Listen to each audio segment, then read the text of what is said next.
ko'zlari javdirabgina ishga ketayotgan yosh qizchalarda ko'raman-da. Xohlamagan o'sha chiqindi qayta ishlash, zavodiga ishlashdi. Ularni birinchi qanday muammolar kutib oladi? Shunaqa holatlar ham bor-da, ish topib bersiz, o'sha ishga borishmaydi. Biz ishlamaymiz, Rossiyaga qaytay. Germaniyaga qancha pul olishingizni aytishyapti, qancha soliq to'lashingizni aytishmayapti. Ishlaysan, borib kampir qaraysan deb o'zini mahalladoshi sotgan o'sh orqali. Ayniqsa o'sha millatchilikda ma'muriy emas, jinoiy jazo sifatida qo'llanilsa, Ishlar arzon. 20 ming so'm ishi suruq ishlar yuradi.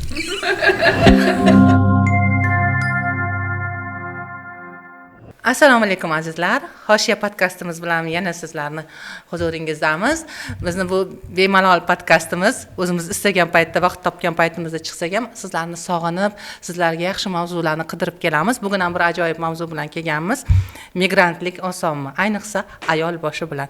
Mana bugun studiyada 4 ta ayol aynan xorijga rizq izlab borish, u yerda ishlash, u yerda o'zini mehnati bilan pul topish, bunda ayollarni aynan nima kutadi, qanday muammolar bor, qanday imkoniyatlar bor. Mana shular haqida gaplashamiz. Hozir mana Inobatxon tanishtiradilar mehmonlarimiz bilan. Bugun bizda mehmonlarimiz Muazzam Ibrohimova, bolalar shifokori, bundan tashqari Muazzam opa jamoatchilik faoli, ijtimoiy tarmoqda har doim migrantlar masalasida chiqishlar qilib turadi, dolzarb muammolarni ko'taradi. Ikkinchi mehmonimiz Gulmira opa Jumayeva. Gulmira opa bu yil ayoli Respublika milliy tanlovida Grand Prixni qo'lga kiritdilar va Gulmira opani migrant ayollarga motivatsiya beradigan, umuman shu mavzuda juda katta tajribalari va qiziq hayotiy hikoyalari bor. Bugun podkastda shular haqida gaplashamiz. Gulmira opa, Muazzam opa, mana bilamiz, yashirish foydasi yo'q. Umuman migrantlar soni O'zbekistonda juda ham ko'p. Statistikaga qaraganimda o'tgan 2024-yil hisobida 2 milliondan ziyod migrantlar bor va ularning 26-27% ayollar hisoblanadi. Demak, baribir ayollarning ulushi katta. Biz muhokama qilayotgan mavzuning ko'lamini shundan ham bilsak bo'ladi. Ayollarimiz asosan Rossiyaga, Turkiyaga mehnat muhojiri sifatida ketadi. Ular borganda dastlab to'qnashadigan muammolari qanday? Mana migrantlar oilasi bilan yoki o'zi ishlash uchun uzoq yurtlarga boryapti. Ularni birinchi qanday muammolar kutib oladi? Ularni agar o'zi mana masalan o'zim misolimda aytib berayotgan bo'lsam, men birdan borganda migrantda ham osonlik bilan ishga tushib ketmaydi. Juda qiyin narsalar kutadi. Bizda ham boshida Rossiyaga borishga majbur bo'lganimiz uy olishimiz uchun. Uyimiz bo'lmagan, kvartirada yashagan. Men oddiy oiladan farzandman, oddiy oilaga turmush qilganman. Mendan keyingi qaynim uylanish kerak bo'lgan. Biz bugun majbur bo'lganmiz kvartiraga yashashga. Keyin o'sha 2008-yilda hamma Rossiyaga borib ishlab uy-joy qilish maqsadida borardi. Biz ham shular qatori xo'jayinim bilan borganmiz, Rossiyaga borib ishlash maqsadiga borganmiz. Men bir yo'lni tanlaganman. Borganda hujjat masalasi, kvartira masalasi juda bir azob bo'ladi. O'sha qanchadir ishlaganingizda boshlanishda 3 oy, 4 oy uyga pul tasholmaslik bo'ladi. Men chiqindi qayta ishlash zavodini tanlaganim maqsadim u yerda kvartira yashash bepul edi. Mana opamiz ham biladi bunaqa joylarni. Dokumentlar bepul. Boringki, pitaniyasini ham berardi. Bu tomon ayollik ta'rifimga tejamkor bo'lish maqsadida menga shu taraf ma'qul bo'lgan. Lekin xo'jayinimga bu narsa yoqmagan. Xohlamagan o'sha chiqindi qayta ishlash, zavodiga ishlashdi. Men ishlayman, siz axrana bo'ling deb shu chiqindi qayta ishlash zavodiga ishga kirganman. Boshlanishida albatta chet el fuqarolari bizga nisbatan nazari sal pastroq bo'ladi, e'tiborsiz, qanaqadir to'g'rirog'ini aytsam pisand qilmasdan deydi meni, shunaqa mana shunaqa holatlar bo'ladi. Uni ham maqsad chidashimiz o'sha pul topish, uy-joy qilishda. Buni ham men o'ylayman, bugun migrant ayollarimizga to'g'riroq, ko'proq tezroq pul topib, tezroq qaytish. U masalan men bitta narsani bilaman, insoniyat bor ekanki, chiqindi tugamas ekan. Men o'sha Rossiyani ham o'sha chiqindisi tugamaydi. Men shu ishlab turgan paytimda, shu oddiy supuruvchi bo'lib zavodga kirganimda, supurib turganimda, mening rahbarim ayol kishi edi. Ayol kishi shunaqa chiroyli mashinada keldi-da. unga qarab havas qildimda. Men aytdim, nahot men ham shunaqa bo'la olmayman. Menda ham kalla bor, qo'l bor, oyoq bor. Men ham dunyoga bir marta kelaman. Bu ham bir marta kelyapti. Nima uchun men ham bunaqa bo'lib yashay olmaskanman? 70 ta odamni boshqarardi rahbarimiz. Xo'jayinimga aytganman-da o'shanda, Xudo xohlasa men O'zbekistonga boraman-da, xuddi mana shunaqa chiqindi qayta ishlash zavodini ochib, men ham xuddi mana shunaqa rahbar bo'laman deganman-da. Yo, xo'jayinim mana ko'p ish qilasan deb qo'yganda. Ko'p ish qilasan. Bilasizmi? Shunchalik o'zimga ahd qildim. Ko'p narsa o'zimizga bog'liq bo'lgan. Harakatimizga. Yo'q, bugun shu $1000 olib yashayveraylik, erta bir gap bo'ladi desa, biz o'shanga qotib qolamiz-da. Men bitta narsani aniq bilaman, o'zbek ayollari matonatli, qudratli, jasoratli. Mana yaqinda Xitoyga borib keldim. Xudo xohlasa, biz mana shu hurmatli prezidentimizni berayotgan imtiyozlar bebaho. Juda qimmat turadi bu bahosi yo'q. Shularni to'g'ri qo'llab bilsak, to'g'ri ishlata bilsak, biz Xitoydan o'tib ketamiz bugun. Yaxshi qo'llab tursak deymanda, keyin urusga o'zimni ko'rsatish uchun emas, yoki bir harakatimni shunchaki qildim, o'sha apparatlarni o'rganish, o'sha chiqindini qanday qayta ishlash, o'sha formulani o'rganish o'zimga juda anaqa bo'laverdim-da, qiziqaverdim. Qilaman. Mana shu ishni men baribir qilaman. O'zbekistonda borib rahbar ayol bo'laman degan maqsadni o'zimga qo'ydim. O'zi o'rta ma'lumotman. Medistra bo'lib ishlardim. O'xshamagandan keyin ketganman. Keyin qarab turib, haligi rahbar ko'zi menga boshqacha ko'rindim shekilli, apparatniga o'tkazdi. Sal ovozim balandroq. Sal oyligi ham ko'tarildi. Aradan ozgincha vaqt o'tgandan keyin boringki 2 yil ichida menga shunchaki ishonib, brigadir, ish boshqaruvchi lavozimiga qo'ydi meni. O'sha chiqindi zavodiga. Sekin-sekin shunchalik o'rgandim. Farzandimni ham 8 yil men o'sha yerda bo'ldim. Farzandimni ham bordim. O'zbekistonga uy-joy qildim. Mening maqsadim o'sha Rossiyaga farzandimni maktabga qo'ydimda, doim yoqmasdi ularning tarbiyasi menga. Qaytib kelish, farzandimni qaytarib olib kelib, chiroyli mana shu yerda oilam bilan yaxshi yashash doim meni qiynardi. O'zbekistonga qaytdim. 2015 oxiri, 2016 boshi bilan qaytdim. Prezidentimiz o'sha 2016-yil bo'lganlaridan keyin menda doim nima qilsam ekan, qaytganimdan keyin biznes boshlashim kerak. Bizga chiqindi masalasi yo'q. Qayerdan sotib olsam ekan? Nima qilsam ekan deb o'ylaganman-da. Tizim yo'q-da. Tizim yo'q. Qanaqa qilsam ekan deganman-da. Keyin o'tirib, hali bizda Eski shahar degan joyimiz bor, Kattaqo'rg'on shahriga. Bekor ishsiz xotinlar, ishsiz yigitlar, hammasini Damas mashinamiz bor. Xo'jayinim voditel, shofir bo'lib yuribdi oldimda. Men yonida hammasini yig'dim. Yuringlar sizlarni uyga olib boraman dedim. Uyga olib bordim. Rosa xo'jayinim yomon ko'rganda meni. Yo'qmaydi, unga oson o'sha Rossiyaning tizimiga o'rganmoqlik-ku. U qaytish kerak-da Rossiyaga, bo'ldi. Biz ishlamaymiz, Rossiyaga qaytay. Bizda eng yomon odat. Tamam, o'sha Rossiyaga yoki Turkiyaga qaysidir yo'lga o'sha o'rganlik-ku, tamam. Yana qaytib borib o'sha $1000 yoki mana shu $500 topishda izla. Albatta ish bor joyda qiyinchilik bo'ladi, sabr, matonat. Ozgina bugun migrant ayollarimiz mana qanday noto'g'ri tushunadi yoki to'g'ri tushunadi. Men shu narsani aytaman-da. Ozgina qiynalishga chidab bersinlar. Hammasi zo'r bo'lib ketadi. Men chidab bildim. Keyin bordimda, uyga olib bordimda nima qilsay, sizlar mana bekor yurmanglar, pakalashka, qog'oz, boringki, mana shu narsalarni yig'ib menga olib boringlar. Men sizlarni sotib olaman deganman-da. Keyin ular menga vash keltirgan. U uchun bizga eshak kerak, arava kerak, qop kerak. Qanaqa qilib ishlaymiz? Sizlar qayerga turasizlar, ha? Mana shunaqa. Yuringlar, uylaringizni ko'rsatinglar. Uylarini borib yozib chiqaman. Ishmat, Toshmat, hammasini familiyani bir bloknotimni olib yozgan. Men o'zimga ish tashkil qilishim kerak. Harakat qilishim kerak. Qaytib ketkim yo'q Rossiyaga.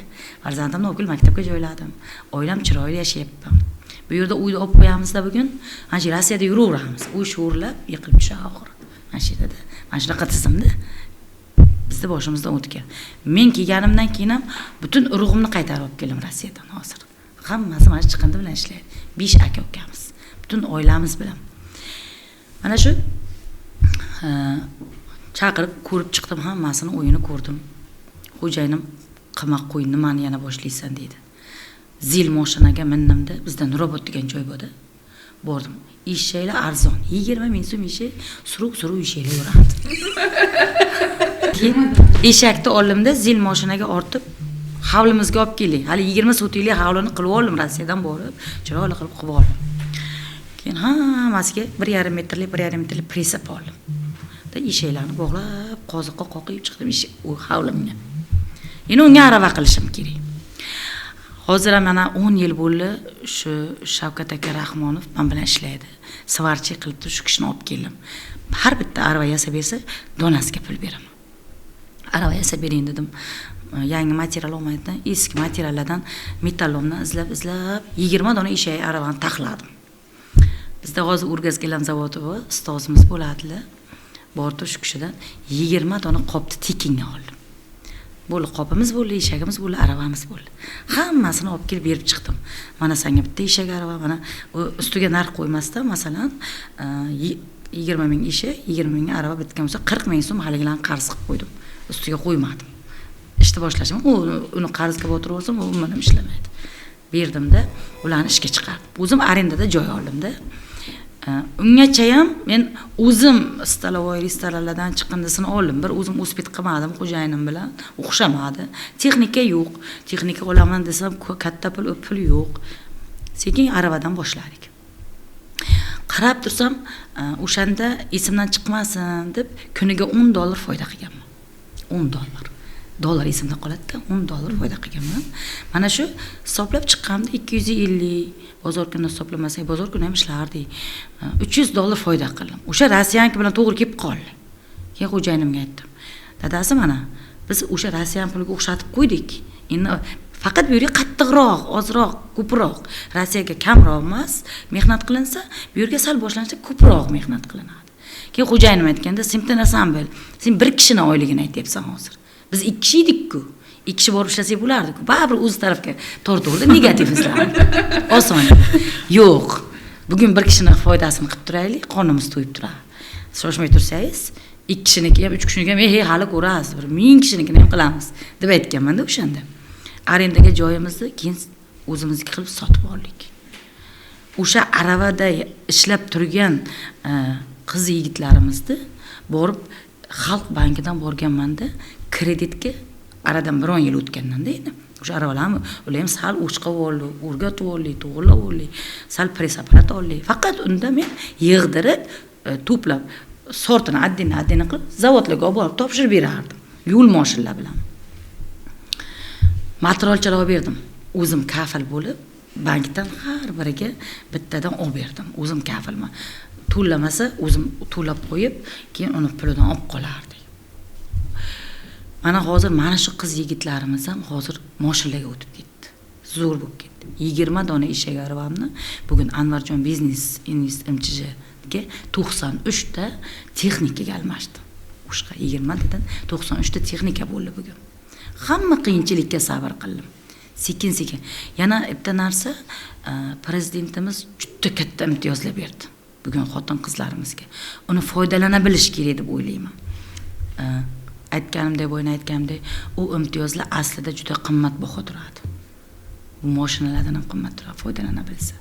Chiqindi bo'yicha ayniqsa mana 23-yillarda ham juda katta imtiyozlar berdi. Bundan tashqari ham mana imtiyoz xotin qizlarning o'qishiga katta imtiyozlar berdi. Bundan ham foydalanib oldim 21-yilda. O'zim o'rta ma'lumotidan qayerga borsam, ma'lumoti nima desa, o'rta ma'lumot desam, hammasi anaqa boshqacha nigoh bilan qarab qo'yadi. Ma'lumot oldik. Sharta bordimda o'zimizda Selxoz universitetiga o'qishga topshirdim. O'zim maktabga yaxshiroq o'qiganman. 93 ball bilan o'simlikshunos ekologiya tizimiga men bugun mana shu 25-yilda bakalavritni bitirib diplomimni oldim. Yodimdan chiqib ketdi. Juda zo'r yil bo'pti siz uchun. Men ham xotin qizman dedimda. Men ham xotin qizman. Imtiyozdan foydalanib 2 yil davlatim to'lab berdi meni kreditimni. Lekin tadbirkorman, pulim bor. Yo'q, men nimaga? Imtiyoz men uchun ham qo'llaga-ku. To'g'ri? Bugun yana bitta tomoni bizni xotin qizlarimiz tadbirkorlikni boshlaydilar-da. Mana shu xato taraflarida oila qushtirnoqchida oilani unutib qo'yib qo'yadi. Birinchi xato oilani nizomdan tushirmash kerak deb o'ylayman. Birinchi oila. ozgincha pul topgandan yo'q bo'ldi. Men o'zini boquvchi deb hisoblab qoladi. U noto'g'ri. Birinchi xatosi.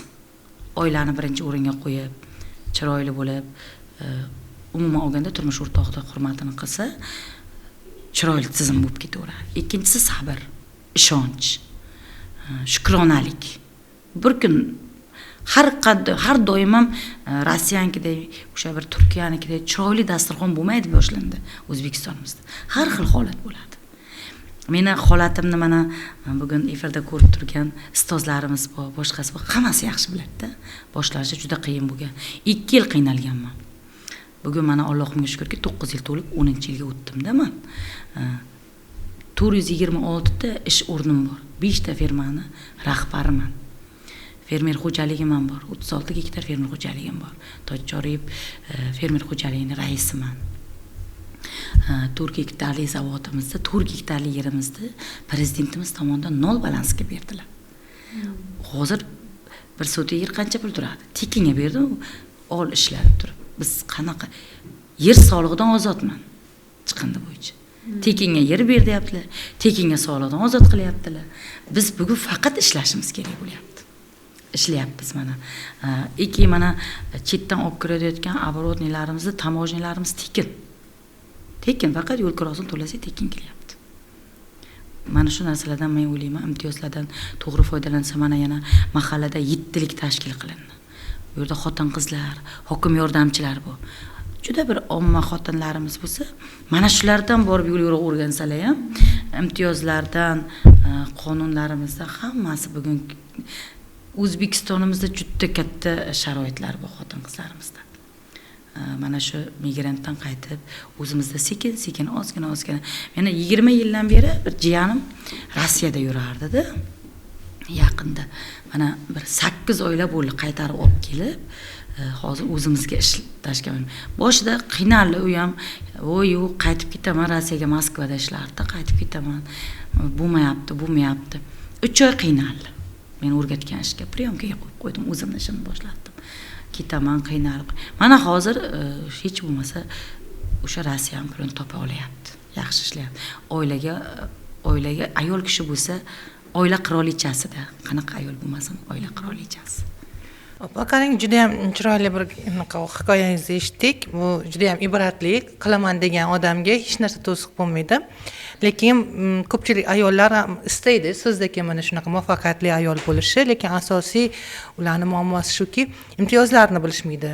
Masalan, oddiy qayerga borib firma ochish, mana sizda kuzatyapmizki, tadbirkorlik bir nimasi bor, urug'i bor ekanda, siz shuni rivojlantirdingiz o'zingizni, qobiliyat bor ekan. Lekin hammada ham shu narsa yo'q. O'sha siz aytyapsiz-ku, bir ma'lum bir miqdordagi pulni topgandan keyin uni ko'paytirishga harakat qilishmaydi. Bu kambag'allik qopqonida, shuning ichida yuraveradi odam, mana shu darajada kuni o'tsa bo'ldi deb. Rivojlanish istashdan tashqari uni bilish kerak-da. Bu tadbirkorlik ham ilm, huquqlarni bilish kerak, imtiyozlarni hammasi bir to'p, ularni bilish kerak va ishlatishni bilish kerak. Mana shunaqa holatda, ya'ni olaylik, birinchi kirgan odam qorong'u xonada turganday bo'ladi-da. Mana sizda ham shunaqa holatlar bo'lganmi? Ularni qanday yenggansiz, qanday o'rgangansiz bu imtiyozlarni? Qanday qilib o'zingizga yo'l ochgansiz? Siz ko'rib turibmiz, birinchi yo'l ochgansiz-da bu sohada, o'zingizni biznesingizni o'zingiz noldan qurgansiz. Qanday shunaqa daqiqalarda hal qilgansiz? O'sha mandraj bo'ladi odamda, nima qilishini bilmay qoladi, qayerga borishini bilmay qoladi. Bo'lgan, albatta, juda qiyin bo'lgan paytlari bor. Yig'lagan paytlarim bo'lgan. Firmamni yopaman deb turib, yopishgacha olib borgan paytim ham bo'lgan. Bilasizmi, bu qiyinchilikda birinchi bo'lib soliqda ochganimdan keyin men bilmaganman-da, uni buxgalterga olib borib topshirib, отчет qilib yurishini, har oy nima bo'layotganini bilmaganman, qolib ketgan. Keyin 3 oylikda menga yaxshi ishtirib, o'sha pullar 1 millionmikin, qanaqadir yaxshi summada ishtirib chiqqanda, o'shanda o'zi bir to'xtaganman. Men eplolmadim. Endi o'sha pul ham yaxshi pul bo'lgan men uchun.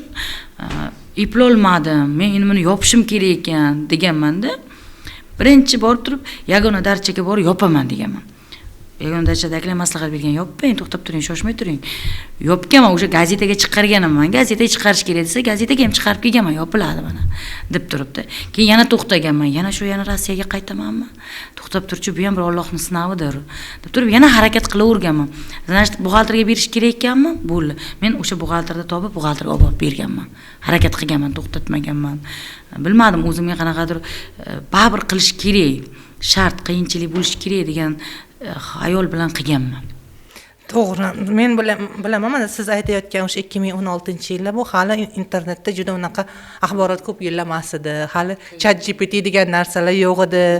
Hozir bu axborotlarni topish oson. Hozir konsultantlar bor, hozir yo'l yo'riq ko'rsatadigan davlatning ko'p tizimlari ishlayapti. Lekin sizga qoyil qolish kerakki, mana shu narsalar yo'q paytidan shuni ishni qilganingiz uchun mana ayol istasa qiladi. Istasa juda ham katta, hattoki xo'jayinlarini ham ko'ndiribdilar-da mana. Bo'lmasam migrant bo'lib yuraversalar, o'sha issiq o'rinlarni sovutmay yuraversalar bo'lardi. Demak, chegarasiz bu narsa, harakat qilish kerak. Mana Muazzamxon bir yorug' bir hikoyani eshitdik. Hammani shunaqa bo'lishini tilaymiz, lekin qaniydi hammani hayoti shunaqa muvaffaqiyatli bo'lsa, afsuski muammolar bo'ladi. Afsuski hamma ham bu yo'lni bosib o'ta olmaydi va hammada har xil sinov duch keladi. Siz ham juda ham ko'p ayollar bilan ishlaysiz. Xorijdagi juda ko'p ayollar sizga murojaat qilishadi. Mana shulardan murojaatlaridan, o'zingiz ko'rgan hodisalardan tizimli bir muammolarni ko'rgan bo'lsangiz kerak. Biz muammolarni tanqid qilish uchun emas, biz muammolarni signal uchun olib chiqamizki, ya'ni shu paytgacha berilgan signallar hal bo'lib kelyapti, tizimlashtirilib, bu to'xtamasa yana ham yaxshiroq bo'ladi. Bu opamizga o'xshagan ayollar ko'payadi degan ma'noda. Shuning uchun sizga murojaat qilmoqchiman. Siz ko'proq bilamiz, Turkiyadagi migrant ayollarimiz bilan ishlaysiz. Ularning qanday masalalari bor? O'sha kasbim taqozosi bilan juda ko'p xorijiy safarlarda bo'lganimda, ayniqsa o'sha Turkiya safarlarida ko'zlari javdirabgina ishga ketayotgan yosh qizchalarni ko'raman-da. Ular bilan suhbatlashib qolganimda, "Qayerga ketyapsan? Ha, mahallamizdagi palonchi chaqirdi, yo qaysidir tanish chaqirdi, yo qarindosh chaqirdi. Qaysi shaharga ketyapsan? Istanbulga." Endi romantik nima bilan ketyapti-da. Istanbul til bilasanmi? Ozgina o'rgandim, mana seriallardan ko'rib o'rganib oldim, nima qilib oldim. Afsuski, keyin shunday qizlardan bittasiga duch kelib qolsam, bilasizmi qayerda duch keldim? Alam qilgani sud zalida duch keldim. O'sha haligi to'liq tayyorlanib bormasdan, boshqa mamlakatda qonun qoidalarini bilmasdan, tilini bilmasdan, kichkinaroq bir jinoyat ishi sodir qilgan, u ham tushunmasdan, qonun qoidasini nima qilmasdan. O'shanda qaytaruvdingiz meni. Sal shoshmagin, o'zingni bosib olgin. Tilda o'rgan, mani o'rgan, iloji boricha, imkoni boricha, mana telefon raqamim, qiynalib qolma, telefon qilgin, yordam beraman desam, quloq solmagandi o'sha qiz, afsus qildi. Ming afsus, bunaqa voqealar juda ham ko'p. Eng alamlisi bilasizmi? Men shu Ankaradagi elchixonamiz qoshida tashkil qilingan xotin-qizlar bilan ishlash bo'yicha rais o'rinbosari bor, Lafruz Foziljonova bilan. Politsiyalar o'sha huquqni muhofaza qilish idoralariga borib turib qizlarni olib chiqqanmiz. Eng anaqasi yana alam qilgani bir 16-etajmida o'zini tashayotgan qizni qutqarib qolganmiz. Kim sotgan bilasizmi? Ishlaysan, borib kampir qaraysan deb o'zini mahalladoshi sotgan o'sh orqali. Odam savdosi yana bir. Odam savdosi. Ishlayman deb ketgan 19 yoshli qiz, o'ylangda. 3 ta erkak bir hafta davomida zo'rlagan, jonidan to'ygandan tashayotgan. U yana qanday yozganki, qaysidir guruhda yozgan, shu yordam beringlar, o'zimni tashab boraman deb lokatsiya tashab qo'ygan. U boshqa guruhlardan bizga yetib kelganda va o'sha joyida saqlab qolganmiz. Haligi qizni ko'rsangiz, endi titrayapti. Eng alamlisi bilasizmi, o'zini qarindoshlari aralashgan bu ishga. O'zini qarindoshlari ongli ravishda buni sotilayotganini, bu o'sha nima deydi, seksual qullikka ketayotganini bilishgan va yuborishgan. Keyin mana hozirgacha nima qilaman, o'sha qizda jinsiy kasalliklar bormi tekshirtirish kerak bo'ldi. tekshirtirgani olib kirdik. Endi hali qiz aytayapti-da, men otasiz katta bo'ldim. Men shuncha qiyinchilikni ichida nima o'suvdim, men bunaqa holatga tushaman deb o'ylamadim. O'zimnikilar sotadi deb o'ylamadim. Mana bu ruhan sindi-da. Undan u balki yana o'zini tiklab bir o'ziga munosib odamga turmushga chiqib ketar, bolali bo'lib ketar, lekin bu o'sha haligi ruhiy hamma ko'rgan zo'ravonliklari buni nimasida qoladi baribir.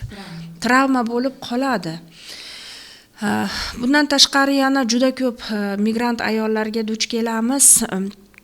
Bilasizmi qanaqa holatda? Aytganimdek, mana ish topib bersiz, shunaqa holatlar ham bor-da. Ish topib bersiz, o'sha ishga borishmaydi. To'g'ri, halol, yaxshi ish, yaxshi sinalgan oila. Masalan, men ish topib beradigan odam emasman, lekin o'zlari iltimos qilsa topasizda.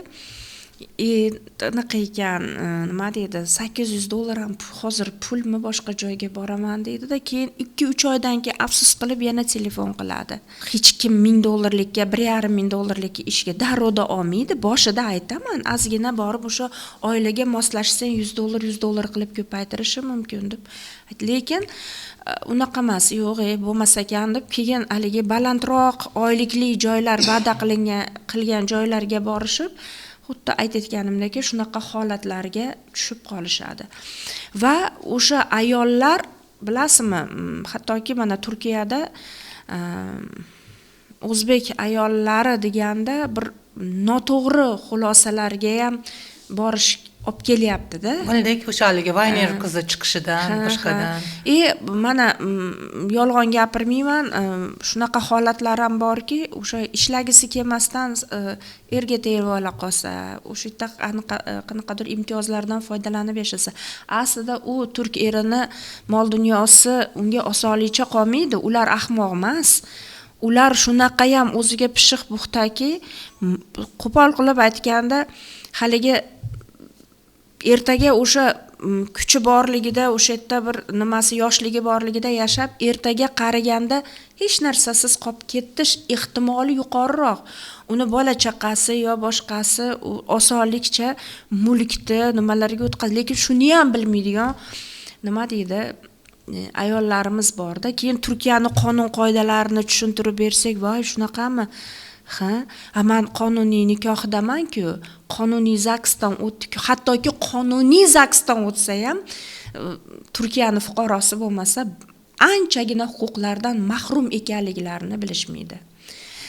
Bularda masalan misolida men ko'rdimki, haqiqatan ham men 4 ta 5 ta ayolni bilaman, Turkiyada qandolatchilikni o'rganib kelib, shunaqa zo'r baklavalar pishirishib, Farg'onada katta 2 ta 3 ta do'konini ochganlar bor, qandolat sexini ochganlar bor. Turkiyada yana hozir o'zimiz ham bitta ayolga yordam beryapmiz, haligi nima kokulu yostiqchalar, ya'ni nimalik hidli xushbo'y yostiqchalar, lavanda, rayhonli qilib birib yostiqchalarni, u ideyani nimani men berdim, o'sha ayol hozir bilasizmi, shunaqa uni ham biznesi yaxshi rivojlanyapti. Tilda o'rgangan, nima deydi, lekin yo'lini topa olmagan ayol edi. Mana Farg'ona viloyat Mehrjon ayollar va bolalar ijtimoiy huquqiy himoya qilish markazini farg'onaliklar, vodiyliklar juda ko'pchilik yaxshi biladi. 100 ga yaqin ayoldi. O'sha nima deydi, noqonuniy migratsiyaga bilan borib va o'zini o'rnini topa olmasdan qaytib kelgan ayollarni ish bilan ta'minlashdi. Unda hozir o'zim ham nima deydi, volontyorda ekanman, ularda hozir yordam berib turaman.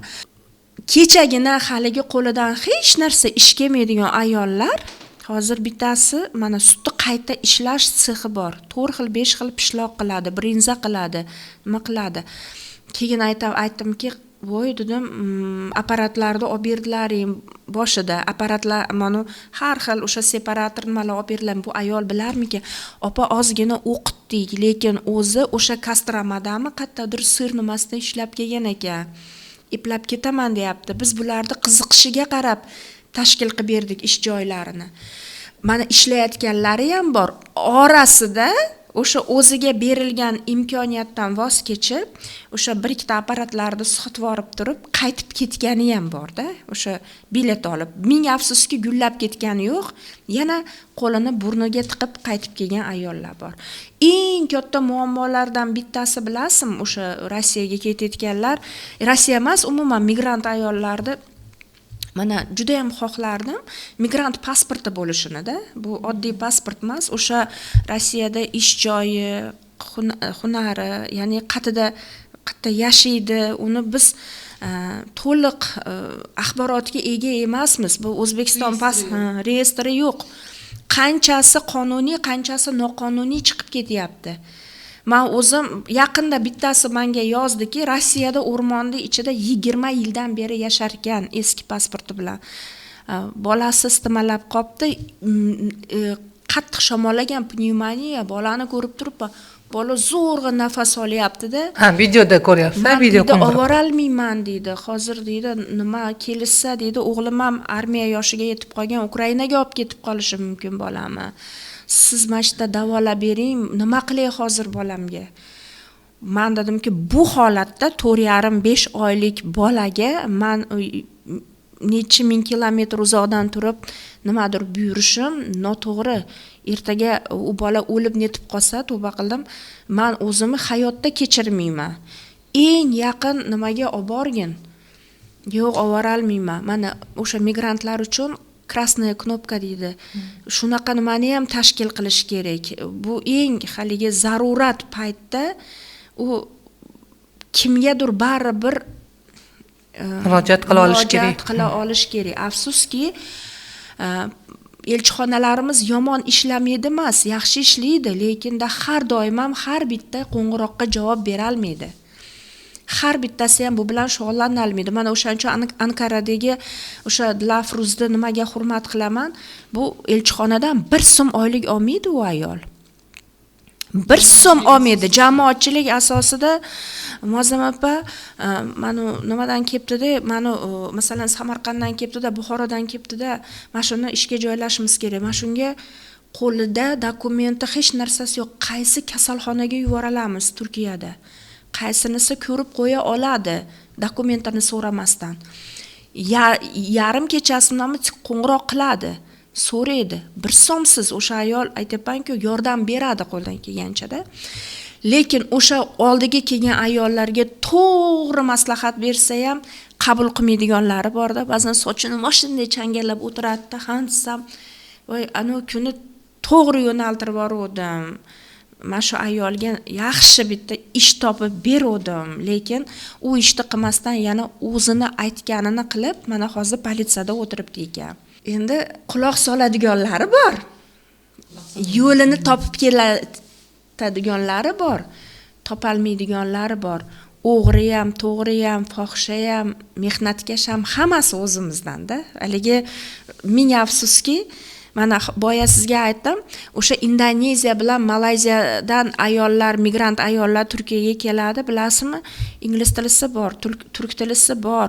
Minimalni o'sha turklarda yashash tarzi, madaniyati, o'sha bardak choyini qanaqa damlaydi, cho'rbalarni qanaqa qiladi, yemeklarni qanaqa qiladi, keyin kasallariga qanaqa qaraydi. Masalan, demensiyasi bor, o'sha xotirasi past keksalarga maxsus nima deydi, tibbiy bilimi bor ayollar qarash kerak. Hamshira hech bo'lmasa. Bizgalar qaraysam, voy, zo'r qarayman. Boradida o'sha qariyalarni urgan joylarida politsiyaga berishgan. Uni afsuski o'sha sudda qatnashsangiz ham ular haq bo'lib chiqishadi. Chunki video nablюдениеda qarsillatib urayotgan joylari bor. Qattiq gapirayotganlari bor. Haligi qariya dumalab qolgan bo'lsa ham qahvasini ichib o'tirganlari bor. Endi uni maxsus tayyorgarliksiz bormasa, na qariya qariy oladi, na bola qariy oladi, na kasal qariy oladi. Lekin biznikilar hamma narsaga halitsem zavodga kelsa man, nimaga kim vin zavodga ketsa man deb haligi qadam tashab chiqishaveradi-da. O'sha men ularda masalan nimalari, maqsadlari yomon demayman. Ular ham haligi tezroq pul topsam, mana masalan uy olsam, bolamni uylasam, deb harakat qilib borishadi, lekin shunaqa o'zlari bilmagan holda turli o'pqonlarga tushib qolishyapti. To'g'ri aytasiz. Endi siz ham kuyganingizdan gapirasiz, Muazzam, siz bilamiz, ancha yillardan beri shu ayollarga hamma o'zingiz ishlaringizni tashlab ham yordam berib yurasiz. Bu gaplaringiz albatta ayollarimiz samimiy, to'g'ri qabul qilishadi. Ya'ni shunaqa holatlarga qaytib tushmasliklari uchun hozir aytyapsiz. To'g'ri, qayerga borsak ham biz o'zimizni olib ketamiz. O'zimizni bilimimiz, o'zimizni malakamiz, qo'limizdan keladigan hunarimiz yoki hech narsa qo'limizdan kelmasa, shu hech narsa bilmaydigan o'zimizni olib ketamiz. Va hech qayerda shunchaki borib, u yoqdan bu yoqqa yurganingga hech kim senga pul bermaydi. Nimanidir qila olishing kerak. Hozir siz mana indoneziyalik ayollar aytyapsiz, biz ko'rdik, mana Turkiyada, boshqa joyda o'sha mehmonxonalarda yaxshi haq to'lanadigan toza joylar, masalan, reception, boshqa xo'jalik bo'limi mudiri, turkman qizlarini ko'ryapmiz. Mana bu o'zimizni postsovet hududi madaniyati, tarixi, sharoitlari deyarli teng. Lekin ular hech bo'lmasa o'sha turk tilini bilib borishgan. Ular qanaqadir o'sha xat hujjat ishini savodi bor, yozishni bilishadi, qayd qilishni bilishadi, o'sha Excel programmalar, oddiy kompyuter dasturlari bilan ishlashni bilishadi, eng sodda dasturlar bilan va yaxshiroq haq to'lanadigan joyda, tozaroq joyda o'tirishibdi va buni ko'rib biz ham o'ylaymiz, bizning ayollarimiz ham hech bo'lmasa shu ishlarga kelishga loyiq-ku. Bu bizdan uzoq til emas, masalan, turk tili yoki bo'lmasa maktabda o'qiladigan kompyuter savodxonligi oddiy. Endi to'g'ri bu yerda ta'limni o'ziga yarasha masalalari bor, lekin o'sha xorijga, mana siz 19 yashar qizni hozir voqeasini aytdingiz. Shu 19 yashar qiz yaqindagina maktabni bitirgan bo'ladi-da. Shu qiz nimani ko'zlab ketgan? Avvalo, masalan, u ta'lim oladigan, hali o'qiydigan, nimanidir hech bo'lmasa hunar o'rganadigan yoshida. Va o'zini yaqin qarindoshlari o'ylaymanki, o'sha otasi yo'qligi uchun bu qizni til bilmasligi, hali u yoqqa borganda ozgina ma'lum bir vaqt o'zini yo'qotib qo'yishi, ularning hammasini bilishganda, mana shu narsalarni bilding, qurollanding. Eng asosiysi, mana qancha chiqib aytishyapti faollar, o'sha xorijdagi blogerlarimiz bor. Sizlarga masalan o'rtada turganlar, olaylik, yaqinda mana Behruzning chiqishini ko'rdim, o'sha Germaniyaga qancha pul olishingizni aytishyapti, qancha soliq to'lashingizni aytishmayapti. Qancha xarajatingiz borligini, kvartiraga, boshqaga shuni aytishmayapti. Ya'ni to'liq bilmaymiz. Ayollarni masalasi shundayki, ular bir o'zi ketmaydi ko'pincha, ba'zida bola chaqasini olib ketyapti, oilasi bilan. Biz nimaga alohida ayollar migratsiyasini aytyapmizki, bu bir emas, bir necha odam hayotiga ta'sir qiladigan migratsiya turida. U yerga bolalarni olib ketishyapti. Demak, bir ijtimoiy bir qurilma ketyapti-da, u yoqqa qarabda bir emas, bir qancha masalalar paydo bo'lishi mumkin.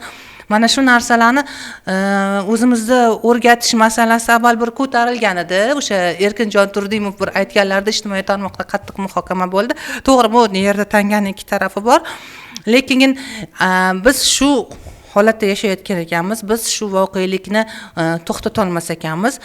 Biz o'sha hech bo'lmasa xorijga chiqayotgan ayollarimizga ularni nima kutayotganini bildiradigan bir tizim yaratishimiz kerak. Albatta, u tizim bo'lishi shart, chunki biz mana baribir 38 million aholiga, bilasizmi, biz hammasini ish bilan ta'minlay olmaymiz. Afsuski, o'sha ishlamoqchi bo'lgan ayollarda agar biz o'sha kimnidirga qulchilikka tushib qolishini xohlamasak, fohishaga aylanib qolishini xohlamasak, darbadar yurib qolishini xohlamasak, biz u tizimni yaratishimiz shart. Til o'rgatib, o'sha nima deydi, o'sha xalqni qonun qoidalarini o'rgatib va oiladagi muhitini o'rgatib, tubdan farq qiladi. Masalan, bizda ham bitta nima bo'lganimiz bilan, nima deydi, bitta turkiy davlat bo'lganimiz bilan bizdan mutlaqo farq qiladigan tomonlari ko'p-da. Albatta. Ularda u ham sekin-sekin o'rganadi. Endi tushunib o'rgatadigan oilalar bor, o'rgatadi. Men shunaqa oilalarda ko'rdim. Biz turkmiz, qardoshmiz deb o'rgatadi, lekin o'rgatmaydiganlari ham bor. Eng achinarlisi, o'zbek migrant ayollari Turkiyadagi eng arzon ishchi kuchi hozir. Eng arzon. Eng alam qiladigani bilasizmi? Yaqinda 8 oy maktabda umuman o'qimagan qizchani o'zimiz qaytardik. 8 oy umuman o'qimagan. Ona bilan ketgan, ona o'zi qochoq, nima deydi? Yo'q, ona qochoq bo'lib yurgan, xolasimi oborib bergan. endi bu yerda ajrashgan ayol bo'lgan ekan, shu yerda hammani qo'lida qolib ketgan. Qochoq deganingiz bu haligi noqonuniy migrant. Noqonuniy o'zi ishlab yurgan, xolasi olib borib bergan va o'sha yerda ham bilasizmi, o'sha qizchani ham nimaga seksualni nimaga tushib qolishiga ozgina qolgan. Shunaqa bir holatga duch keldikda va u qiz qaytarilib o'sha onadagi mas'uliyatsizlik tufayli otaga olib berildi bu yoqda, ya'ni ajrashgan bo'lgan ekan oila, olib berildi. Endi hali qizchani ko'zidagi qo'rquvni ko'rsangiz, aytadiki, onam ba'zan 24 soatlab yo'q bo'lardi, men o'sha yerda qolardim. Har xil odamlar yashagan u kvartirada, o'ylang. Har xil erkaklar aralash yashagan demayapman, ayollar bo'lgani endi baribir oilalar yashagan. Endi u yerda shunaqaki, bitta masalan $1000 kvartira bo'lsa, bitta odam ola olmaydi. U yerda bir nechta ayol oladi va o'sha bir nechta ayolni ham ming afsuski orqasidan keladiganlari bo'ladi. Va o'sha qizchani men ko'rib qo'rqib ketganman. Lekin o'sha bitta narsaga nima qilaylik, Shahnozaxon, mana shu ketayotgan ayollarda aksariyati hozir mana iqtisodiy tomondan qiynalgandan ketyapti-da. Ayollarning huquqi bizda yaxshi himoyalanmagan. Ajrashyaptimi? Ajrashgandan keyin ko'rsangiz, masalan, uy joyidan ma'lum bir qismini ajratib berish o'sha bitta ikkitali bolasi bor ayol it azobi. Men o'zim batdagi bir ikkita ishlarda qatnashganman. Uy ona yoki ota yoki kimdir nomida. Umuman unga haqqi yo'q. Ikkita bolasi bilan ajrashib kelib, tog'ani uyiga sig'adimi, onani uyiga sig'adimi, kelinlarni nimasiga sig'adimi? Noiloj bolasini yo tashlaydi, bitta uy qilib hech bo'lmasam deb ketadi. Biz agar ularni nima huquqlarini bu yerdan mustahkamroq qilib turib himoyalaydigan bo'lsak, to'g'ri, qarz ikki qo'ldan chiqadi. Balki u aybdordir, balki eri aybdor, lekin bolalar aybdor emas. Bolalar baribir ajrashadimi, ota-ona ajrashadimi, yo'qmi, bolalarga yashaydigan bitta makon qonunan ajratilishi shart. Shunaqa bir yaqinda men 2-3 kun bo'ldi, shunaqa bir holatga duch keldimki, onkologiya bo'lib 10 oydan beri bitta uyda yotgan bola bor ekan. Ota-ona ajrashgan, bola tog'ani qo'lida qolib ketganda, endi bilasizmi, haligi yara sasib ketganda, uni shunchaki o'lishini kutilyapti xolos. Palliativni xizmat yo'q, qabul qilishmagan bizda. Uni dahlizda birinchi eshikdan kirayotganingizda gup etib hid kelyapti-da. Endi u bolani azobini men ta'riflab bera olmayman. Ona qayerda? Ona Turkiyada ishlab bunga dorisiga pul jo'natar ekanda. Keyin onasiga telefon qildim. Iltimos, tez qayting dedim. Bolangiz oldiga qayting. Hech qancha qolmagan bolangizga. Qayting, yordam beraman o'zim. Keling desam, men dedi har oyda paloncha dori olib ximiyalariga nimasiga olib yuborib turgan. Endi u nimada ham metastaz berib yuborgandan keyin qaytarib yuborishgan bolani. Bunaqa holat afsuski kam emas. DTSP bolalarini tashab ketayotganlar bor, aqli zaif bolalar, autist bolalarini tashab ketayotganlar bor. Har doim ham biz o'zbekchilik deymiz, bolajonmiz deymiz, lekin har doim ham o'sha bolalariga, jigardi bolasiga o'zini bolasidek qaraydigan oilalar ham 100% nima deydik, hammasi ham emas-da, shunaqa holatlar bo'ldi. Nomusiga tajovuz qilganlar bo'ldi, o'zini o'sha qarindosh urug'lari o'rtasida. Demak, migrant ayollarni nima deydi, o'sha bolalari ham qurbon-da, potensial. Bu yoqda tashasa ham qurbon, o'zi bilan olib ketsa ham qurbon. Buni masalan yaqinda Qobiljonda misolida hammamiz ko'rdik. Butun dunyoni titratdi bu. Nima qilish kerak ona? Mana o'sha bolaga Dushanba meri uy bilan bolani onasiga uy bilan $1000 ish beribdi. Nimaga u bola o'lmasidan oldin bermadi shuni?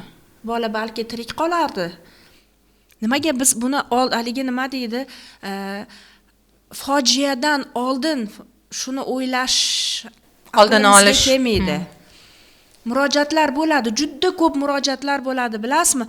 mana yaqinda yana bitta murojaat bo'ldiki, opa dedi, "Hansam menga hech bo'lmasa dedi, yo'q deganda dedi, bir 2 millionlik ish topib bering" dedi bitta ayol. Stroyg'o'ridan bittasini yaxshi bitta bolalar bor edi. Iltimos qildim, "Opa dedi, bitta do'kon bor. Agar eri bo'lsa billa kelib yurg'izishsin, hamma molni beramiz, nima qilishsin." Haligilar kelishdi, ishlashyapti. Bechara yig'lab rahmat aytayapti-da. Uni ham bolasi onkologiya edi. Yig'lab rahmat aytayapti. "Opa, qinsam, voy, olib kelib berishadi, biz sotib beramiz, xolos." deb. Endi bilasizmi, mana siz aytdingiz-ku, hamma jiyanlarimni qaytardim nimadan-da. Ilohim sizdaqa ayollar ko'paysin. O'sha vijdonan uyg'oq, vijdoni uyg'oq insonlar ko'paysin. Aytadiki, tabib emas, boshidan o'tgan tabib. Bilasizda, u yerda nimalar kutayotganini, nimalar bo'layotganini. Afsus, o'sha haligi bola ham millatchilik qurboni bo'ldi. Afsus, u hozir bu bitta bola bilan cheklanib 5 ta bor. Hozir ofitsialni qayd etilgan 5 ta kesni. Qayd etilgani 5 ta. Aslida 2010-yildan beri bir kuni biz hisobladik. 20 dan ortiq bola ishi sudga chiqqan, lekin rezonans bermagan, yopilib ketgan. Bu hali sudga chiqqanlari. Qanchasi shundoq o'lib ketyapti. Masalan, o'sha o'rmonda aytdimmi, yashaydigan bolasi pnevmoniya bo'lib qolgan ayolga qo'limdan kelganicha endi fonindoskop toptirib o'ziga eshittirdim. Qanaqa g'ichillash bormi, nima yo'qmi, haligi o'ziga, uni gaplariga, nima gaplari bilan antibiotik nimalar yozib turib, mana bolasi yaxshi bo'lib qoldi. Lekin o'sha holda o'lib ketganlar nima bo'ladi? Ko'p ota-onalar o'sha bola hattoki registratsiya qilinmagan ekan. Tug'ilgandan beri tug'ilganlik guvohnomasi yo'q ekan. Mana bunaqa holatda o'lib ketayotganlar qanchada? O'shaning uchun migrant pasporti bo'lishi shart. Migrant pasporti aytayotganimdagi o'sha yo telefon daveriya, hozir migratsiya vazirligi juda yaxshi ishlar qilib boryapti. Turkiyada qancha nimalar qaytardik. Migratsiya agentligi hamkorlikda qancha, mana yaqinda ham biletlarni olib berdi, e'lon qildi. Agar ma'lum bir situatsiyaga, vaziyatga tushib qolib turib, qaytishga pullaringiz bo'lmayotgan bo'lsa, kelinglar, mana biletlaringiz olib. Qancha odam chiqdi? Qancha o'sha yerda ota-onasini olib ketgan qizlar bor ekan. Onasini yo otasini bolalarimga qarab o'tiradi deb olib ketib, o'sha yerda yotoqliq bo'lib qolgan chol kampir ota-onalari bor ekan. Ular qaytarildi. Kasallar qaytarildi.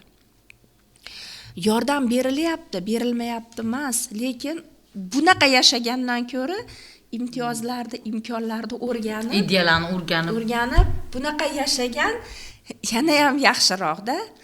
Men Rossiyada yana bitta ayolni misol qilib keltiraman. Sverdlovskda, juda nima bilasizmi, bitta tashab qo'yilgan qishloqda hozir 100 dan ortiq qoramolni eri bilan nima qilib ferma tashkil qilgan ayol bor. Ruslarni ishlatadi. Ana. Ruslar, men aytdimki, shuni olib chiqaylik dedim-da, desam, "Ya, qo'yavering." U ham o'sha yerga hamma qarindosh urug'ini olib kelibdi-da. Aytadiki, Peterda nimalarda yurgan, haligi ko'cha supurib yurgan nimalarni olib kelib dedi, mana shu yerda ish bilan ta'minladim. Izlagan imkon topadi. U yoqda ham, bu yoqda ham. Unaqa namunalarimiz ham ko'p, xorijda muvaffaqiyatli biznes tashkil qilgan, katta lavozimlarga ko'tarilgan. Turkiyada ham ko'p yaxshi ishlarda ishlayotganlar ham bor. Men qoyil qolaman, ba'zan shunaqa bo'ladiki, masalan, klinikalarga ko'proq borsam, tarjimon desiz, tarjimonga o'sha qachondir migrant bo'lib borgan o'zbek ayollarimiz keladi-da. Keyin aytamanki, mana yo'lini topyapti-ku, bir kun tarjimonni bir kunlik masalan oladigan summasi yomon emas, yaxshi topadi. O'shaning uchun nimada Turkiyada kafe, restoran, yana boshqa ish joylari ochgan, nima edi, kargo ochgan ayollarimiz bor. Ko'p yaxshi ishlarni qilayotganlar ham bor. Qo'lida o'zini vatandoshlarini ishlatib halol pul topayotganlarimiz ham bor. Ilohim Shundaylar ko'paysin.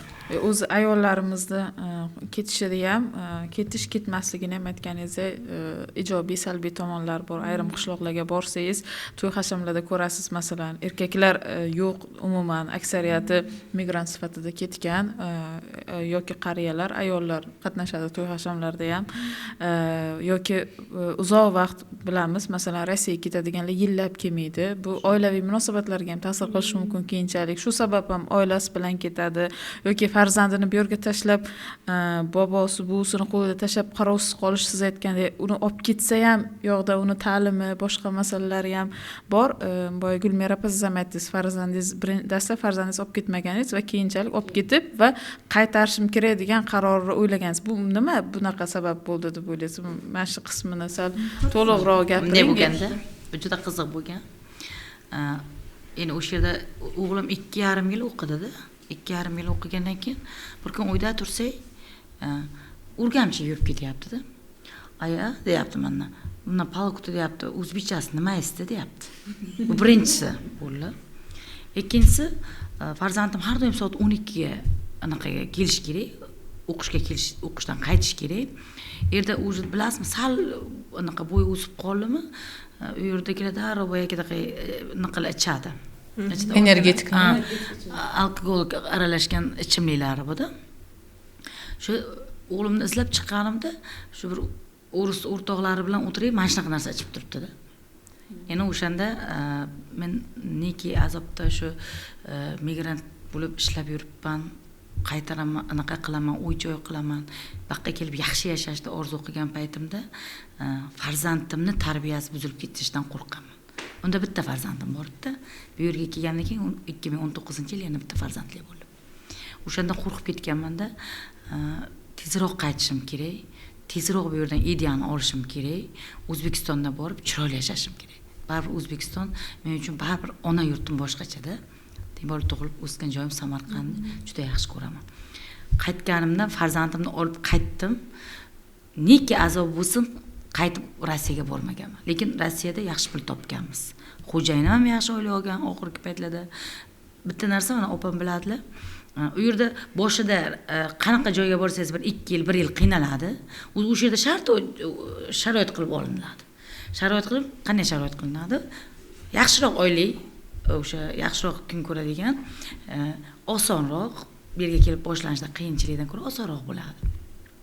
Shunga bizda o'zbeklarimiz bo'ldi, mana shunaqa hayot eng yaxshi hayot deb turib noto'g'ri talqin qilinadi. Men o'shanda farzandimni olib qaytganman. Mana shu qiyinchilik bo'lsa ham 2 yil qiynalganmiz bu yerda. Rosa mana shu biznesni rivojlantirishimiz bo'yicha juda qiynalganmiz. Lekin mana hammasi orqada qolib ketdi. Hozirgi kunda Allohga shukr, mana 400 dan ziyod xotin-qizlarimiz, 123 ta xotin-qiz ishlaydi. Daftarda turganlar. Men bitta narsani aniq aytaman hozir, meni mahallamda kambag'al odam yo'q. Bizda hokimimiz da aytadi, sizni mahallangizda kambag'al odam yo'q deydi.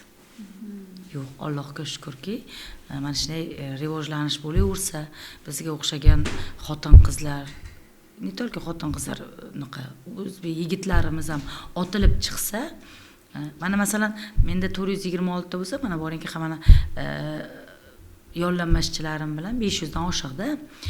Mana shularning ham ketiga 3 ta 4 ta odami bor orqasida, boquvchisida endi ular. Birovning xotini bor, 2 ta farzandi bor. 2000 qarib bizning zavodimizdan odam hozir qozoni qaynaydi.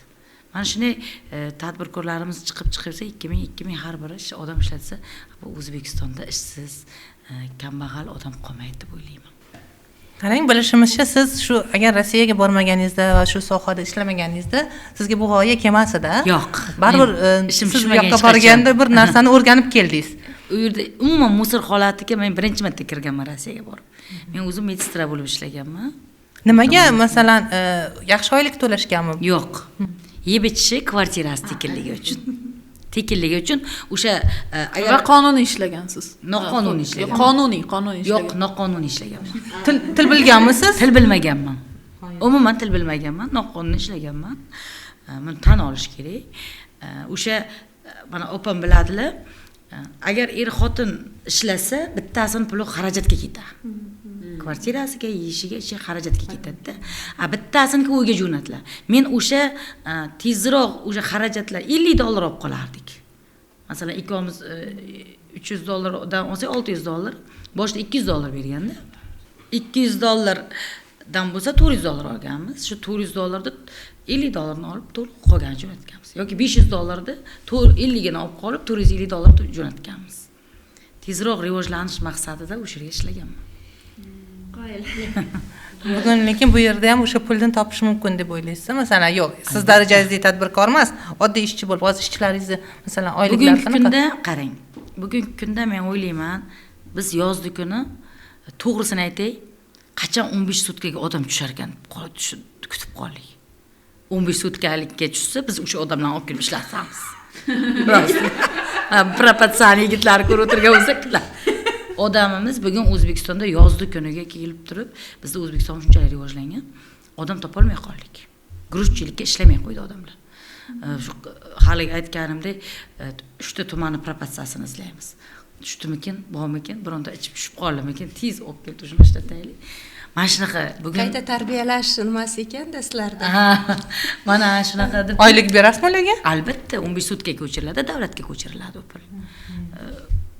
Ular jazolanishdi 15 sutka nimadir ichib tushgan yoki bir urushgan, nimadir qilgan 15 sutka tushgan. Shuni biz olaylikda shartnomamiz bor ular bilan. Ishlatgan kuniga pulini. Hozir qanaqa hisoblaysiz sohangizni, masalan, istiqbolni? Bizda o'zi chiqqandan qayta ishlash, masalan, turkumlab yig'ish, unaqa madaniyati yo'q-da. Mana qanaqa deb o'ylaysiz, hali rivojlanishi potensiali ko'pmi? Juda ko'p. Keyin qanchalik masalan 5 yildan keyin endi siz nechta odam ishlatishingiz mumkin? Men kecha prezidentimga o'sha yerda o'tirgan hamma xotin-qizlarga bir va'dani berdim. 1000 ish o'rin yarataman deb va'da berdim. Avvalasi Alloh, men kecha yil ayoli bo'ldim-ku, juda motivatsiya bo'ldi menga. Kuch berdi. Men o'ylamadim. Bilasizmi nimaga qarab tursam, men birinchi marta yil ayoliga qatnashyapman-da. Mana 10 yil deganda endi chiqdim-da. Birinchi o'rindan ketdi. 3-o'rin chaqirildi, 2-o'rin chaqirildi, 3-o'rindan ketdi. Men aytdim, bu hozir bitta gulam bermay jo'natadimi deb turdim. Rostdan. Qarab tursam, birinchi o'rindan ketdi. Birinchi xafa bo'lib, o'tirib qoldim-da. Endi o'tirgan joyimdan qarab tursam, keyin rolik chiqdi. Meni roligim chiqdi. Men aytdim, to'xta, yana bitta o'rin bor ekan bu yerga.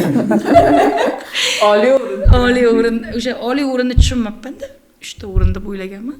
Mana shunga o'xshab bu menga kuch berdi, motivatsiya berdi.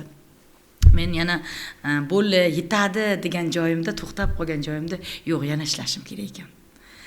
Yana harakat qilishim kerak ekan, o'rnim qolish kerak ekan. Mana ekologiya vazirida menga shu 25-yil may oylarida tabiat qo'riqchisi degan medal berdi. Unda yana bir harakat qildim-da, 50 ta o'rin yaratdim. Yana Xudo xohlasa va'da berdim 1000 ish o'rin yaratishga. Biz yaqinda Qoraqalpog'istondan hamroh xotin-qizlarni qo'llab-quvvatlash dasturi bilan Eko Shimkent degan fermani ochib keldik. Qoraqalpog'istondan. U yerda ham mana ish o'rinlar yaratyapmiz. Xudo xohlasa, u yerda ham juda katta loyihalar qilganmiz. Men o'ylayman 26-yilda shu loyihalarim bitadi. Bitirsam kerak.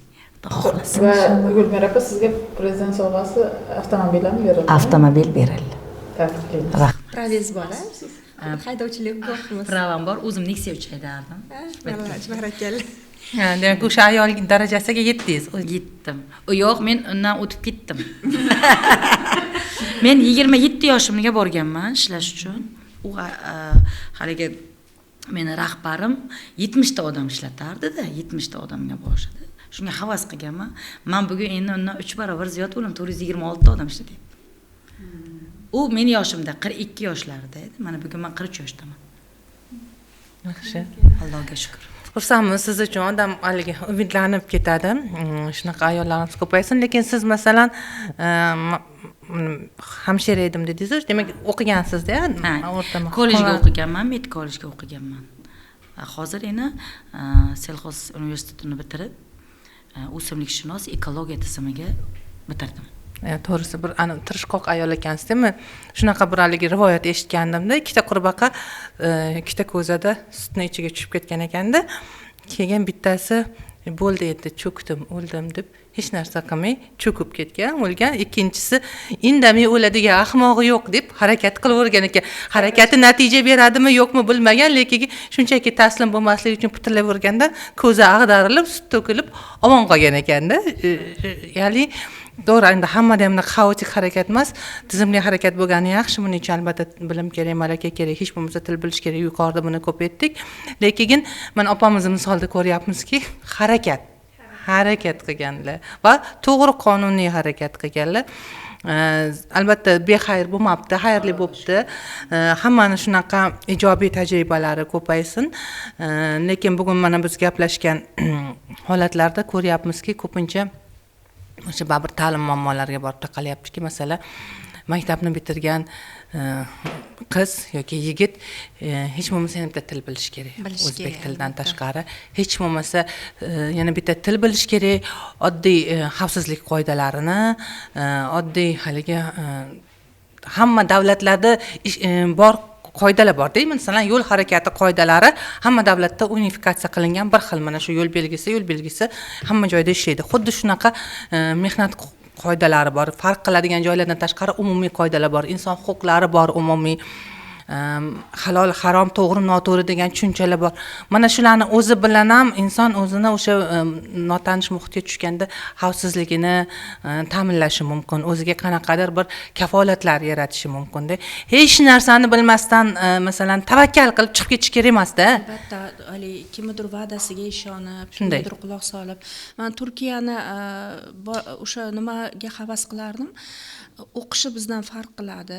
Masalan, 7-sinfdan boshlab bolalar yo akademik yo'nalishda ketadi, yo proftex yo'nalishda ketadi, yo hunar o'rganadi, yoki bo'lmasam o'sha yana bilimini rivojlantirish uchun nima deydi, ikkiga bo'linadi desam noto'g'ri ifodalay olmayman-u, lekin ma'lum bir qismi masalan ko'proq hunarga beriladi. Shunaqa bir hunar kollejlarini ko'rdimki, masalan, Ostim sanoat zonasining ichida o'sha Ostim sanoat zonasi uchun yetuk kadrlarda tayyorlaydigan o'zini kolleji bor-da, 7-sinfdan oladi. 9-10dan emas, 7-sinfdan ham o'qish bilan barobarida hunarni o'rganib ketadi. Natijada o'sha haligi nimani maktabda bitirayotgan, kollejda bitirayotgan bola tayyor kadr bo'ladi. U Germaniyaga bo'ladimi, boshqami, bu o'sha o'zini hunari bilan ketadi. Shunchaki ketmaydi. Masalan, Germaniya ham ishga olayotganda, mana turklar o'zi asosan Germaniyada borib ishlaydi-ku, o'sha nimani ko'radi, qaysi kollejda bitirgan, qo'lida nima hunari bor, hammasini ko'rib turib keyin qabul qiladi. Akademik yo'nalishda bo'lsa, o'zini o'sha institut, universitet nimada davom etadi. Shunaqa bir bizda ham bu yil xursand bo'ldim, ayniqsa o'sha prezidentimiz prof tex kollejlarda faoliyatini yana kechagi murojaatnomada ham bunga alohida xursand bo'ldim, chunki baribir hunarli xor bo'lmaydi. Yana bitta ikkita taklifim bor edi migrantlar masalasida, migrant ombudsmanini tashkil qilish. Bu alohida institut faqat migrantlar huquqi bilan shug'ullanadi. Davlatlar bilan rasmiy muzokara qiladi. Bu bo'lsa yaxshi bo'ladi. Yaxshi, bu ham bir yaxshi institutsional.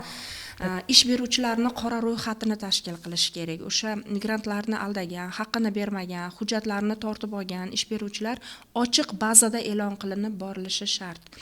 Toki ertaga masalan san palonchi zavodga ishga boryapsan desa, o'sha hozir hammani qo'lida telefonda kirib, meni chaqirishgan joy qora ro'yxatda ekan-u, men demak ertaga bitta qanaqadir bir firibgarni qo'liga borar ekanman-u deb turib, o'sha qarashi mumkin bo'lgan qora ro'yxat bo'lsa yaxshi bo'ladi. O'sha qora ro'yxatingizga haligindagi qarindoshini aldab olib ketadiganlarni ham qo'shish kerak. Shaxslarni nafaqat bu yerda korxonalar. Keyin chet eldagi migrant bolalari uchun onlayn maktab bo'lishini juda ham xohlardim. Ya'ni o'zbek tili, tarix, psixologiya, bola kim ekanini unutmaslik uchun assimilyatsiya va kamsitishga qarshi. Yaqinda faollar ham bu masalani ko'tarishdi. Bir nechta blogerlar buni zarurat taqdi. Bu juda ham shartmi? Chunki men ba'zi migrantlar bolasini ko'rsangiz, umuman tilda bilmaydi. Biz tilda emas, u davlat nimasini yaxshi bilib olgan, o'zbek tilini bilmaydi, o'zbek urf-odatlarini bilmaydi, umuman millatdan ajrab qolgan bolalar, u yaxshi emas. Yaxshi, bitta o'zlik platformasi rostdan ham kerak. Hattoki u yoqda yaxshi ta'lim olishgan taqdirda ham u o'zbekni bolasi Baribir O'zbekistonga qaytadi. O'zbekistonlik bo'lib turishini ta'minlash. Masalan, uzr gapingiz bo'ldi. Migrantlar uchun majburiy huquqiy kurs bo'lishi kerak. Chiqishdan oldin mehnat qonunlari, politsiya bilan muomala, o'z huquqini bilish bo'yicha qisqa amaliy o'quv dasturi bo'lishi kerak. Bu majburiy bo'lishi kerak. Keyin migrantlar uchun tibbiy sug'urta minimal paket hech bo'lmasa bo'lishi kerak. Davlat diaspora ish beruvchi hissasi bilan birgalikda masalan shoshilinch yordamlar uchun beriladigan shunaqa xizmat bo'lishi kerak. Bolalar uchun bepul xizmat tashkil qilinishi kerak. Buni qilsa bo'ladi. Ya'ni shart qilish. Keyin migrant ayollar uchun alohida himoya dasturi. Bu ya'ni zo'ravonlikka qarshi krizis markazlar, yashirin boshpana, huquqiy yordam, ya'ni chiqib ketayotgan ayol, masalan, hozir Rossiyaning o'zida bir nechta joyda buni bizgilar tashkil qilgan, lekin hamma ayollar ham bilmaydi. Bunaqa holatda kimga murojaat qilish mumkin? Qayerga borsam bo'ladi? Kim meni qabul qiladi? Turkiyada ham tashkil qilingan. Lekin Turkiyadagini ham ko'paytirish kerak, sababi nimada Istanbulda hozir shunaqa bir nima bor, markaz. Boshqa joylarda ham qilish kerak. Keyin migrantlar uchun ruhiy salomatlik liniyasi bo'lishi kerak. 24/7 rejimda ishlaydigan. Depressiya, qo'rquv, o'z joniga qasd xavfini barvaqt aniqlash uchun. Buni grant dasturlari asosida ham qilsa bo'ladi. Keyin qaytgan migrantlar uchun ikkinchi imkoniyat dasturini ham qilish kerak. Ya'ni qaytib kelgan nimalar bu opamizga o'xshab o'zlarini tiklab nima qilishlari uchun. Bu masalan bu singlimizga o'xshab o'zini tutib nima deydi tiklab olgan ayollar qanaqadir bir motivatsion dasturlari bilan ko'proq chiqishlari kerak. Keyin migrant pullarini yo'qolmas aktivga aylantirish masalasini ham ko'rishimiz kerak. Masalan, pul jo'natmas, masalan, pensiya stajiga qo'shilishi, ipoteka baliga aylanishi kerak. Bu qilsa bo'ladi buni. Migrantlar haqida davlatlararo ochiq statistika bo'lishi shart. O'lim, jarohat, hibs yashirilmasligi kerak. Jamoatchilikka ochiq bo'lishi kerak. Migrantlarga nisbatan nafrat jinoyat sifatida baholanishi kerak. Kamsitish va zo'ravonlik ma'muriy emas, jinoiy javobgarlikka tortilishi kerak. Juda ko'p holatlarda o'sha masalan eng ruslarda ham yaxshi ko'radigan iborasi churka murka. Men bir kuni bilasizmi nimaga juda qattiq xafa bo'ldim. O'zimizda Beshqozonda osh qilayotgan joyda kapkir katta qo'lida kapkir osh qo'ylayapti-da, orqa tomondan bitta barvasta bir rus odam kelib turib videoga olyotdi. Kapkir tegib ketdi. Bilasizmi, ashta 50 ta erkak bor edi-da. Haligi nima odam videoga olayotgan odam endi churka deb so'kdi-da, bittasi gapirmadi. Men bu o'ta toshbo'ron qilsin demayapman. Lekin o'sha churka murka yana har qanaqa deb so'kadigan odamlar bunga ma'muriy emas, jinoiy javobgarlik borligini his qilsin. O'shanda biz ko'p jinoyatlarda oldini olamiz. Hozir mana shunday nima deydi, kechirasiz-ku, manqatoylari ham o'sha o'zini ko'chasini supurayotgan migrantni haqoratlashni biladi. Odam o'rnida ko'rmaydi. Обезьяна, men o'zim Moskvaga borganimda, "Это же обезьяна, это не человек" deyapti-da. Shunaqa deb so'kayotganlarni ko'rdim-da. Buni oldini olmasa bo'lmaydi. Yana bitta taklifim bor edi. Migrantlarni bolalar uchun bepul tibbiy paket qilib berish kerak. Boshda ham aytdim. Keyin migrant diasporasi klubini emas, institutini qilish kerak. Bu klublari hozir hamma joyda bor, lekin masalan byudjet, huquq, vakolat berilishi kerak bunga. Haligi nima deydi, cheklanib qolishlariga erimiz. Shuni yaxshiroq ishlashadi. Keyin migrantlarga nisbatan media standart, ommaviy axborot vositalarida noqonuniy emas, himoyasiz degan atama nafrat tili uchun javobgarlik. Ya'ni qanaqa desam ekan sizga? Bu shunaqa bo'lish kerakki, to'g'ri, haligi juda ko'pchilik noqonuniy lekin halol ishlaydi.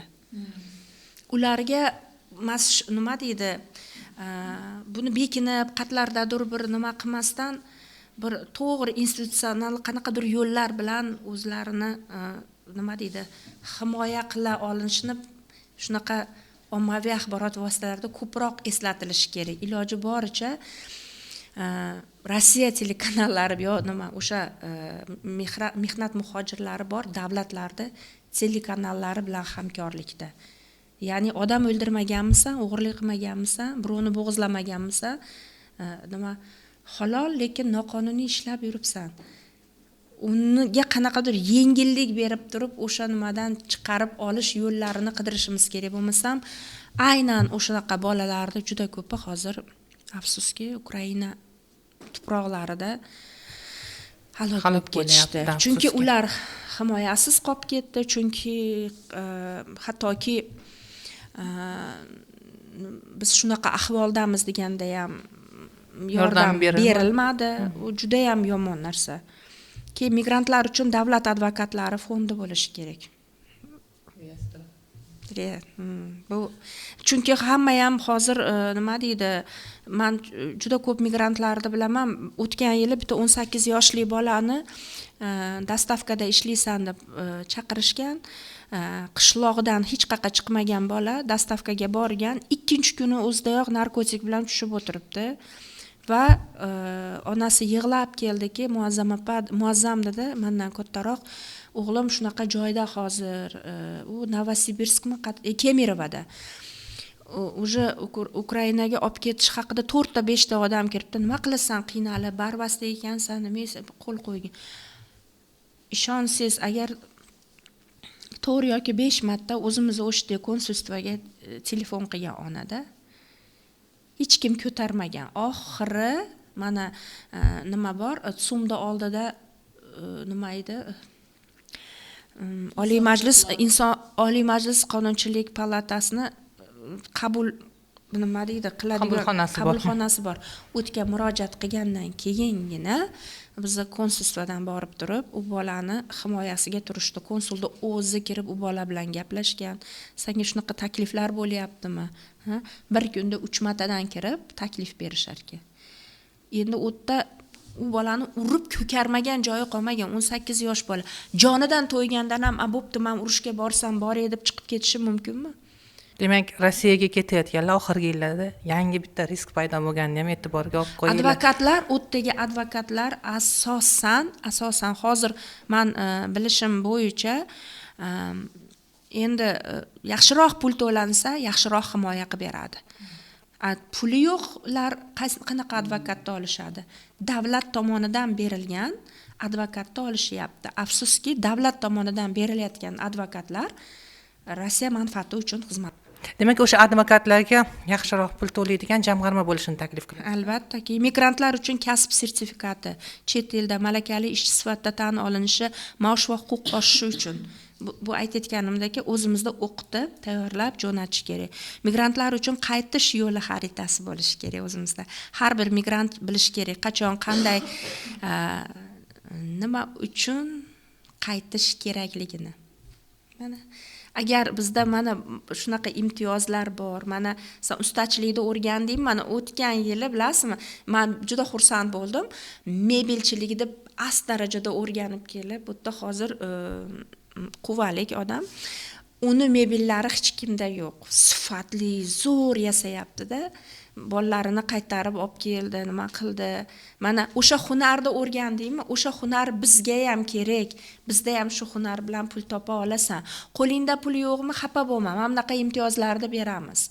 1 gektar yerda senga imtiyozli ravishda beramiz. Quruq va'da bo'lish kerak emas, u bajarilishi kerak. Keyin yana bitta taklif, migrantni muammo emas, resurs sifatida qabul qilishimiz kerak. Bu hozir til o'rgangan, batta haligi shalpayib chiqib ketgan bo'lsa ham ancha tajriba oshigan, mehnat qilgan, hunar ham balki o'rgangan. Hunar o'rgangan. Biz qidirib yurib buni qolgan bolalarga masalan hunar o'rgatish uchun ustoz sifatida ham taklif qilishimiz mumkin. Yaxshi, uni masalan tajribasini o'zi bir maktab kelib masalan o'rgatsa, u yoqqa borganda qanday yo'l tutish kerak, nimalar qilmaslik kerak. Bundan tashqari hozir biz gaplashayotgan narsalar bu yangi bir orzu modelida bizda migrantlar nimani hozir ko'ryapti? Pul jo'natyapti, bu yerda qanaqadir uy olyapti, bu yerda mashina olyapti. Shu bilan minimal qanaqadir ehtiyoji hal bo'lyapti. Hamma shuni orzu qilyapti. Lekin mana bunaqa keyslar ham borki, muvaffaqiyatli insonga aylanishi ham mumkin-da. Tan olaylik, lekin migrantlar yuborayotgan pul asosiy pul aylanma.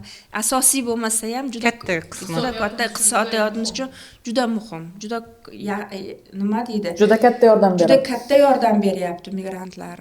Nima deydi? Lekin yana ham to'g'riroq foydalanishimiz mumkin. Ular orttirgan tajribadan. To'g'ri, migrantlar agar muammosi kam bo'lsa, u yoqda mana shunaqa holatlarga tushmasa, bu O'zbekistonning muammosi kamaydi degani. Bu bizdagi ijtimoiy muammolar, yangi ijtimoiy muammolar paydo bo'lmaydi. Hech bo'lmasa shunaqa degani, chunki masalan yetim qolmaydi, bu yerda masalan kimdir borib u yerda qamalib urushga ketmaydi. Bularning hammasi bizga muammo ertaga Ota-onalik katta bo'lishadi bolalar, ruhiy zo'riqishlarsiz katta bo'lishadi. U ota-onasi pul yuborgani bilan bu iqtisodiy muammosi hal qilinib qoldi degani emas. Ular baribir joyi kelganda turtkilanadi, joyi kelganda o'ksinadi.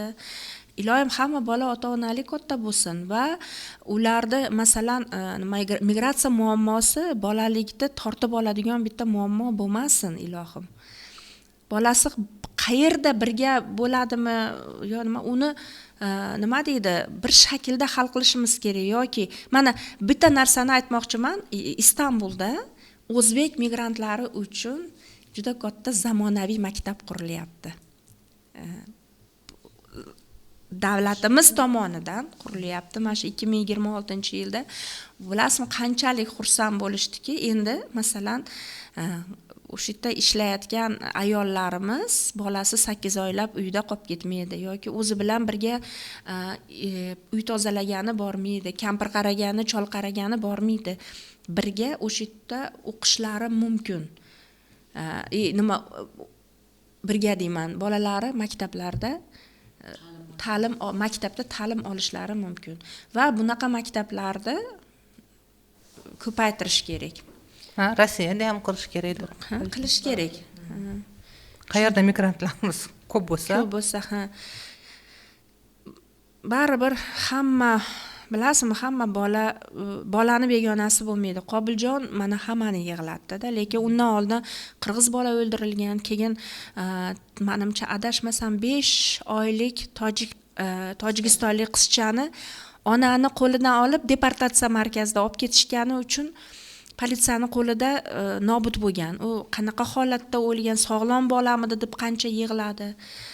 O'zbekistondan vafot etgan bolalar ham bor. Qanchasi ochiq, qanchasi ochiq emas. Baribir joningiz og'riydi, baribir ichingiz to'kiladi. Endi ularga ham bir qanaqadir davlatdan to'g'ri anaqasi e'tibori tushib, bu muammolarni hal qilish kerak. Nima deydi, aytgan mana shu migrantlar muammosini aytaman, muammo emas, resurs sifatida qabul qiladigan bo'lsak va migrant ombudsmani, migrant ID'si, migrantlar uchun yana qo'shimcha nimalarda qilib beradigan bo'lsak, bolalar bu holatga tushmaydi. Ayniqsa o'sha millatchilikda ma'muriy emas, jinoiy jazo sifatida qo'llanilsa, ular ham nima deydi, gapimni ham yo'qotib. Yo, to'g'ri aytyapsiz. Biz ham masalan ko'p faollar chiqish qilganda so'raymizki, mana har xil holatlar bo'lyapti. Shovinizm, o'sha millatchilik holatlarida notalar chiqarish hozir ancha ko'paydi, bu yaxshi. Lekin u yoqdan javob kelyaptiki, o'rganilyapti. Shu bilan masala yopilib ketyapti-da. Yopilib ketyapti. Oqibati bo'lishi kerak, huquqiy oqibati bo'lishi kerak. Har qanday o'sha kamsitish, millatchilik, shunga erishishimiz kerak demoqchiman-da. Albatta. Bo'lmasam takrorlar bo'laveradi. Buni shunchaki notalar bilan to'xtatish qiyin bo'lsa kerak. Albatta, jiddiy kirishish kerak. Jiddiy, albatta. O'sha u masalan men o'ylamaymanki, o'sha davlatlararo munosabatga juda jiddiy ta'sir qiladi. O'sha masalan rab russkih deb turgan odam qanaqadir o'sha gapi uchun jazolansa, va bu yoritilsa, boshqalar ham shuni o'ylab keyingi safar qiladi, chunki jazosizlik ko'paytiraveradi bunaqa holatlarni.